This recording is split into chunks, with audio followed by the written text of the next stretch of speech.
గుంటూరు ఫిరంగిపురంలో అర్ధరాత్రి ఉద్రిక్తత నెలకొంది.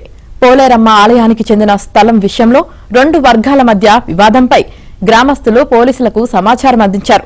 దీంతో ఘటనా స్థలానికి పోలీసులు చేరుకున్నారు. అక్కడ వీడియో తీస్తున్న ఓ యువకుడిపై సీఐ రవీంద్రబాబు దాడి చేయడంతో గ్రామస్తులు ఆగ్రహం వ్యక్తం చేశారు. దీంతో పోలీసులు గ్రామస్తుల మధ్య వాగ్వాదం జరిగింది.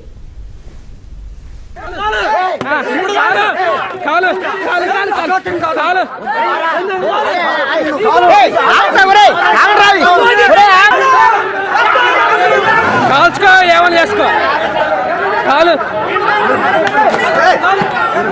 కాలు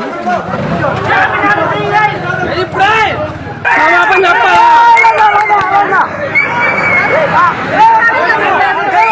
సమాపం చెప్పాల్సిందే సమాపం చెప్పాల్సిందే గన్ను చెప్తా గన్ను చెప్తా సమాపం చెప్పు సమాపం చెప్పు వాడు కాళ్ళ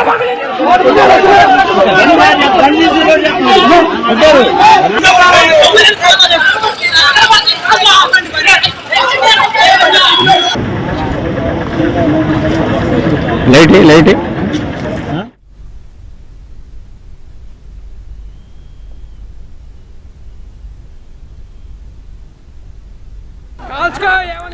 తుపాకీ తీసి కాలుస్తానంటూ సీఐ బెదిరించడంతో జనం తిరగబడ్డారు. పోలీసుల కారుపై ఆందోళనకారులు రాళ్లు రువ్వారు. ఈ దాడిలో కారు అద్దాలు ధ్వంసమయ్యాయి. సీఐ రవీంద్రబాబు క్షమాపణ చెప్పాలంటూ కర్నూలు గుంటూరు రహదారిపై టైర్లు తగలబెట్టి ఆందోళనకారులు రాస్తారోకో నిర్వహించారు. ట్రాఫిక్ కు తీవ్ర అంతరాయం ఏర్పడటంతో ఆందోళనకారులను పోలీసులు చెదరగొట్టారు. ఇక ఈ ఉద్రిక్తతకు సంబంధించి పూర్తి సమాచారం మా ప్రతినిధి సాంబశివరావు అందిస్తారు. సాంబశివరావు, గుంటూరు జిల్లా ఫిరంగిపురంలో గత అర్ధరాత్రి ఒక గుడి స్థలం విషయంలో రెండు వర్గాల మధ్య వివాదం చెలరేగింది. అయితే ఇది గత కొన్ని సంవత్సరాల నుంచి కూడా ఈ స్థలం సంబంధించిన స్థలం విషయంలో వివాదం నడుపుతున్నప్పుడు కూడా ఎప్పటికప్పుడు స్థానికంగా ఉన్న గ్రామస్తులు కానీ గ్రామ పెద్దలు కానీ గది చెప్పుకుంటున్న నేపథ్యంలో గత రాత్రి వైసీపీకి చెందిన చిన్ని కృష్ణ అనే వ్యక్తి దేవాలయం స్థలంలో ఆక్రమించుకుని తప్పుడు డాక్యుమెంట్ సృష్టించి కోర్టు ఆర్డర్ ఉన్నాయంటూ కూడా ఆ స్థలానికి ఫెన్సింగ్ వేసే ప్రయత్నం చేశాడు. దీన్ని అక్కడున్న స్థానికులు గ్రామస్తులు కాలనీ వాసులు మొత్తం అడ్డుకోవడంతో కూడా వివాదం చెలరేగింది. అయితే వివాదం జరుగుతున్న విషయం తెలుసుకున్న పోలీసులు సంఘటనా స్థలానికి చేరుకున్నారు.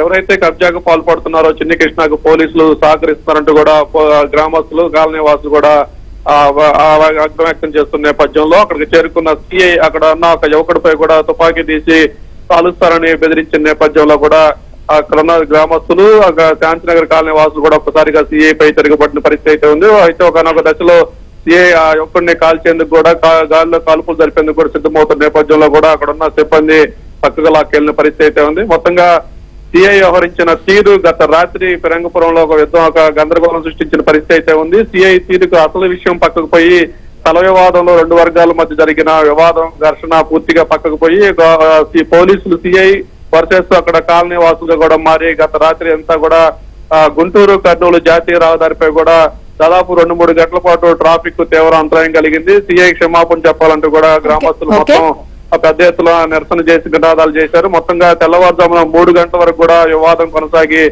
ప్రజలు ట్రాఫిక్ తీవ్ర అంతరాయం కలిగిన నేపథ్యంలో ఇబ్బందులు పడిన పరిస్థితి అయితే ఉంది. ప్రస్తుతం ఆ సిఐ పై కూడా చర్యలు తీసుకోవాలంటూ కూడా గ్రామస్తులు ఇప్పటికీ డిమాండ్ చేస్తున్న పరిస్థితి అయితే ఉంది. Thank you Sambasivarao.